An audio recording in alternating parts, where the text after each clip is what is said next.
Kamu pinjam 100 ke temen, tapi habis itu kabur. Jangan ya dek ya, pastiin sebelum kamu pinjam, pastiin kamu mampu untuk membayar. Atau kalau butuh pinjaman yang lebih besar, kamu bisa cek Pindar yang terdaftar di OJK dan cek kemampuan kamu untuk membayar segimana. Kamu ikut donasi secara umum, tapi uang disalahgunakan. Jangan ya dek ya. Kamu pinjam di pinjol, tapi usianya masih di bawah 17 tahun. Terus gak punya penghasilan. Jangan ya dek ya. Kamu masih datang ke outlet buat bandingin produk asuransi. Jangan ya dek ya. Sekarang ada market agregator. Contohnya ini dan ini. Kamu kemakan iklan pinjol yang hanya mensyaratkan nomor telepon. Jangan ya dek ya. Pinjaman dari resmi biasanya akan mensyaratkan KTP dan slip gaji kamu untuk kredit scoring. Jadi apa sih fintech? Fintech adalah innovation in financial service, artinya inovasi dalam sektor jasa keuangan yang menggunakan teknologi. Dan OJK itu mengklasifikasikan fintech menjadi dua, yaitu digital banking dan perusahaan startup fintech. Dan di dalam perusahaan startup fintech itu banyak sekali layanan yang ditawarkan. Di sini kami akan membahas 5 jenis layanan. Yang pertama ada crowdfunding atau layanan kurun dana. Yang kedua ada microfinancing atau pembiayaan mikro. Yang ketiga ada peer-to-peer lending atau PINDAR. Yang keempat ada market comparison atau pembanding pasar. Dan yang kelima ada digital payment system atau sistem pembayaran digital. OJK mengatur dan mengawasi fintech pada 5 pilar utama. Yang pertama, aturan spesifik pada masing-masing jenis fintech. Yang kedua, perlindungan konsumen. Yang ketiga, regulatory sandbox. Yang keempat, anti pencucian uang dan pendanaan terorisme. Yang kelima, keamanan sistem dan data. Crowdfunding adalah metode pengumpulan dana dari masyarakat umum melalui platform digital. Di dalam crowdfunding itu ada 3 orang. Yang pertama adalah penerbit atau pemilik bisnis. Yang kedua ada pemberi dana atau investornya. Yang ketiga tentunya si penyelenggara atau platformnya. Dan crowdfunding itu sendiri dibagi jadi 4, yaitu yang pertama berbasis donasi, berbasis ekuitas, berbasis pinjaman, dan berbasis hadiah. Microfinancing adalah solusi pembiayaan dalam skala kecil yang dirancang khusus untuk pelaku usaha mikro, seperti pedagang warung, petani, hingga ibu rumah tangga yang menjalankan usaha rumah. Peer-to-peer lending adalah jasa layanan keuangan yang mempertemukan secara langsung antara peminjam atau borrower dan pemberi dana atau investor lewat platform digital, tanpa perlu adanya bank sebagai perantara. Jadi kamu bisa mengajukan pinjaman secara mudah dan transparan, atau sebaliknya, kamu bisa menjadi investor dengan mendapatkan imbal hasil dari bunga pinjaman. Market comparison adalah proses perbandingan pasar 2 atau lebih dengan menggunakan parameter seperti harga, kualitas, dan ulasan pelanggan. Jenis-jenis perbandingan pasar itu ada 3, berdasarkan harga, berdasarkan fitur, dan berdasarkan merek. Yang melakukan market comparison itu adalah agregator. Digital payment system adalah sistem pembayaran elektronik melalui perangkat digital seperti handphone, komputer, dan kartu elektronik. Jenis-jenis digital payment system itu ada 4, ada e-wallet, ada mobile banking, ada kartu kredit, dan pay letter. Oke, sebelumnya selamat siang Kak Lia, atau saya ingat nama Kak Rahma di LinkedIn. Saya Windy Kamila yang sebelumnya menghubungi Kakak di LinkedIn. Dan di sini saya bersama rekan saya yaitu Alfi Ariandi Yahya dan Sabila Hairinianti Asmat. Boleh diperkenalkan dahulu Kak nama Kakak, role di perusahaan saat ini, dan keahlian utama Kakak. Oke, nama aku Rahma Amaliana. Currently aku sekarang itu adalah IT Product Analyst di PT Akulaku Finance Indonesia ya. Kalau bicara keahlian utama, ini sebenarnya karena namanya produk, jadi sebenarnya untuk role owner ataupun product manager itu kalau di kantor aku namanya product analyst. Nah, apa yang kita lakuin di day to day-nya, skills-nya ya otomatis yang pertama adalah tentang product development, kemudian juga tentang product management. Jadi kan setelah produk itu dibuat, kita kan pasti akan ada tata kelola tentang produk itu, termasuk untuk enhancement, eh, kita cek nih fiturnya udah oke atau enggak dan sebagainya kayak gitu. Jadi bagaimana sih pandangan kakak tentang prospek fintech P2P lending ini di Indonesia saat ini? Terus bisa ke layanan ini bertumpu pada bunga atau imbal hasil dan denda atau perlu diverifikasi pemasukan, pendapatan atau modal lain? Sebenarnya as long as manusia masih ada, kebutuhan tentang uh, finansial tuh pasti akan terus berjalan ya. Terus walaupun currently situasi ekonomi makro kita juga nggak terlalu bagus sebenarnya, cuman ya justru ketika kondisi ekonomi kayak gini kan kebutuhan hidup pasti masih harus tetap dipenuhi. Jadi hal-hal seperti ini sebenarnya kalau bicara tentang prospeknya fintech itu sih masih gede ya di Indonesia dengan masyarakat kita juga jumlahnya cukup besar, terus kemudian jumlah masyarakat kita yang masih belum terjangkau oleh layanan banking itu juga masih gede. Jadi walaupun mungkin kalian tuh yang tinggal di kota itu kan masih kayak lihatnya kayak kebanyakan teman-teman kalian punya bank, bahkan mungkin punya lebih dari satu rekening. Cuman actually kalau kalian benar-benar turun ke bawah ke masyarakat itu masih banyak banget orang-orang yang nggak punya rekening bank, orang-orang yang nggak punya rekening bank yang mereka itu masih belum terjangkau dengan fasilitas banking, dan ini tuh adalah salah satu prospek customer kita sih sebenarnya. Terus kalau apakah bisa bertumpu pada bunga imbal hasil fee dan denda ataukah perlu diversifikasi, sebenarnya tumpuannya sih pasti dari interest, terus dari denda juga, terus dari fee admin atau apa segala macam. Cuman mungkin kalau bicara diversifikasi adalah mungkin lebih diversifikasi ke produk pembiayaan yang diberikan. Jadi kayak kalau secara umum ya memang sumbernya itu rata-rata dari situ. Cuman uh, untuk memperluas gimana caranya sumber-sumber itu nanti bisa menghasilkan, jadi faktor pengalinya banyak. Jadi yang perlu dikreativitaskan tuh sebenarnya adalah gimana kita bikin banyak bisnis channel, gimana kita mendiversifikasikan produk kita itu jadi lebih banyak, jadi bisa menjangkau lebih banyak orang, jadi pendapatannya bisa lebih gede kayak gitu sih.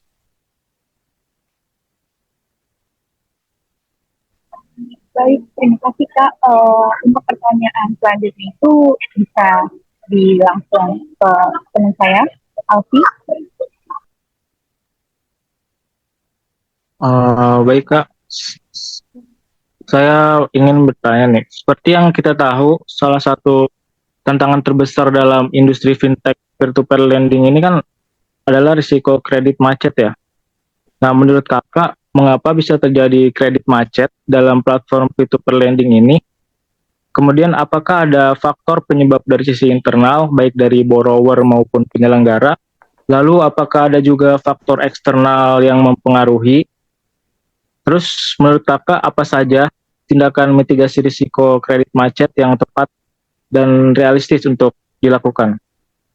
Hmm, ya, untuk kredit macet itu sebenarnya masalahnya kompleks sih. Nggak bisa kita cuman melihat dari satu sisi. Pertama bisa jadi dari customernya itu, pertama memang mereka memang sengaja untuk melakukan fraud, kayak lo tahu kan kayak di sosmed atau apa segala macam. Kadang banyak yang sengaja gagal apa sengaja gagal bayar atau apa segala macam. Mereka karena mereka mikirnya ya udah tau paling dikejar-kejar sebentar tinggal ganti nomor HP atau apa segala macam gitu. Nah, itu tuh pertama berarti memang udah mensreanya dari si customer tuh jelek ya. Tapi yang kedua juga bisa jadi dari sisi customer itu kayak kita tahu sekarang kondisi ekonomi makro nggak bagus, jadi mungkin mereka awalnya riwayat kreditnya bagus, terus tapi sekarang jadi mungkin mereka menghadapi situasi ekonomi yang sedang kurang, jadi akhirnya mereka terjadi gagal bayar terus kreditnya macet. Terus bisa juga kalau dari segi fintechnya itu, kalau di kita tuh kan ada yang namanya risk strategy ya. Jadi kita tuh ada strategi untuk mengendalikan resiko. Itu salah satunya misalnya di proses KYC-nya. Nah, itu tuh misalnya kayak di proses KYC itu, tapi kan biasanya by the time being kita pasti akan selalu untuk upgrade. Jadi contoh misalnya nih, kalau dulu orang zaman dulu itu fintech misalnya untuk orang upload KTP itu dia bisa dari pakai gambar KTP. Jadi misalnya lu dapat dari Google atau lu ngefoto punya temen lu itu masih bisa. Tapi kan seiring waktu teknologinya juga terus dikembangkan, jadi kayak apa namanya, misalnya dari fintech itu untuk melakukan KYC atau apa segala macam itu juga jadi jauh lebih canggih. Jadi sekarang misalnya dia udah nggak bisa kalau kamu ambil gambar itu, jadi memang ngambilnya harus liveliness-nya ada, terus habis itu kayak dia bisa ngedetect kayak apakah apakah ini tuh beneran diambil langsung atau enggak. Terus habis itu kita juga kan ada kerjasama ya dengan Dukcapil atau apa segala macam, jadi bisa tahu keaslian data-data yang diinput itu sesuai atau enggak kayak gitu-gitu. Terus nanti juga banyak sih, jadi kayak ini bahkan nggak fintech doang, tapi kayak misalnya kamu terdeteksi ada di daerah A atau kamu nulis alamatmu daerah A, itu tuh baik bank konvensional maupun kayak fintech itu tuh mereka juga mulai marking tuh kayak misalnya oh area ini nih tercatat misalnya kredit macetnya lumayan tinggi apa segala macam gitu. Jadi sebenarnya kayak yang untuk eh, probability untuk terjadi kredit macet itu akan selalu ada. Selama ada pemberian kredit pasti potensi kredit macet itu ada, cuman pasti akan berusaha untuk terus-menerus diminimalisir. Oke, Kak. Lalu saya pernah baca kalau regulasi OJK terbaru ini menyatakan bahwa bunga pinjaman konsumtif akan menurun hingga 0,1% per hari pada 2026. Lalu pinjaman produktifnya hingga 0,067% pada 2026. Ini tentu akan mempengaruhi semua pihak di ekosistem peer-to-peer lending ini, mulai dari borrower, penyelenggara, hingga investor.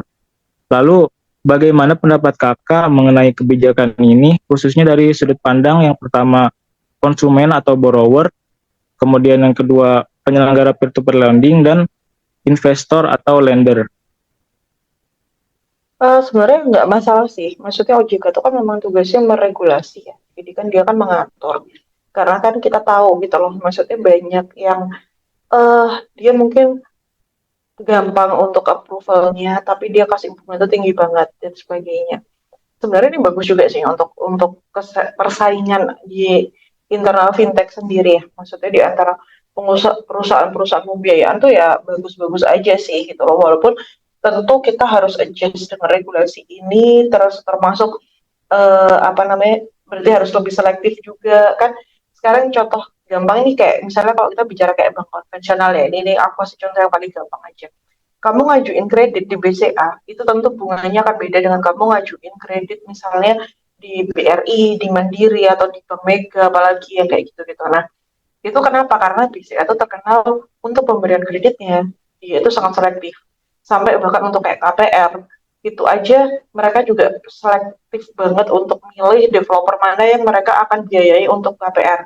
Jadi sampai ada, kalau misalnya nanti kalian dari segi mau beli rumah, itu bahkan kalau kalian mau cari pengembang itu bagus atau enggak, bisa cek apakah BCA mau mengcover KPR di pengembang itu atau enggak, sampai kayak gitu. Nah, ya harapannya menurut aku sih harusnya lebih bagus ya, karena dengan bunga yang lebih kecil berarti kan bisa meningkatkan animo, itu jadi insentif masyarakat juga untuk melakukan pinjaman, sudah nggak lagi ditakut-takutin dengan apa namanya, kalau ke fintech itu bunganya terlalu tinggi atau apa segala macam, harusnya resiko gagal bayar pun juga lebih minimal. Cuman dengan ini otomatis dari perusahaan juga harus lebih selektif untuk ke siapa kita akan ngasih pembiayaan ini kayak gitu. Lebih ke itu nanti pasti akan mengubah ke strategi bisnisnya aja sih. Oke, baik Kak. Terima kasih atas jawabannya. Kemudian untuk penutup, sebagai pertanyaan terakhir, adakah final statement atau saran atau masukan atau pesan yang bisa disampaikan kepada masyarakat umum dalam menggunakan P2P lending ataupun cash loan ataupun segala jenis kredit yang ada di fintech? Ataupun mungkin ada masukan untuk pemerintah ke depannya seperti apa dan regulator menyikapinya bagaimana? Sebenarnya sih lebih harus ketegasannya ada di regulator ya, karena eh, gimana pun itu regulator ini yang pegang peran cukup besar gitu loh.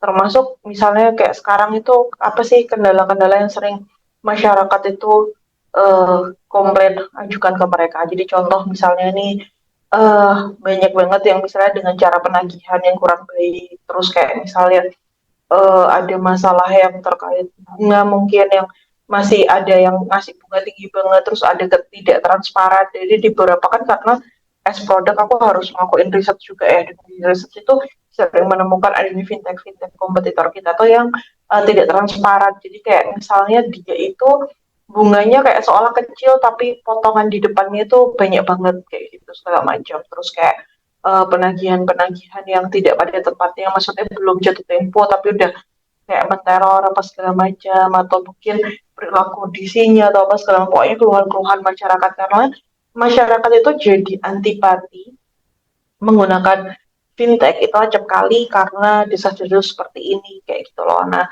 padahal sebenarnya kalau diedukasi dengan baik, diedukasi dengan lebih bijaksana, dan memang regulatornya sendiri memperbaiki tata kelolanya, menurut aku justru ini akan sangat membantu, karena sebenarnya P2P itu kan nggak hanya untuk pembiayaan konsumtif ya, tapi di P2P itu juga ada pembiayaan produktif. Jadi contohnya nih, misalnya kamu kayak punya usaha apa gitu, terus kayak kamu itu misalnya gini, kamu baru akan dibayar setelah kerjaanmu selesai. Sementara ketika kamu melakukan pekerjaan itu, kamu kan butuh modal gitu. Nah, itu tuh bisa kamu jaminkan untuk dapat pembiayaan gitu. Nah, cuman banyak yang nggak terinfo gitu loh. Sementara untuk mengajukan ke bank itu kan juga lumayan PR ya. Bank itu biasanya benar-benar lihat tuh kayak eh, surat izin usahanya, terus mungkin riwayat lo di bank itu apa segala macam gitu. Sebenarnya P2P ini akan membantu banget untuk penetrasi ke UMKM apa segala macam. Cuman ya itu tadi, kalau regulatornya benar-benar bisa bertindak as regulator dan bisa mengedukasi masyarakat bahwa fintech itu actually adalah part dari ekosistem keuangan yang ya sekarang tinggal gimana masyarakat memanfaatkannya, mau memanfaatkan dengan baik atau enggak, terus regulasinya minimal bisa kayak bank atau enggak, walaupun bank pun sebenarnya juga pasti banyak case gitu loh, cuman biasanya lebih jarang daripada fintech karena regulasi di bank itu sudah lebih rigid gitu loh. Nah jadi ya itu aja sih paling, bahwa regulator kayaknya harus lebih bertindak sebagai regulator yang benar-benar meregulasi supaya iklim bisnisnya juga bisa lebih mature dan lebih baik sih. Oke, baik. Terima Oke. kasih banyak Kak Lia atas Mm-mm. kesempatannya untuk wawancara dengan kami.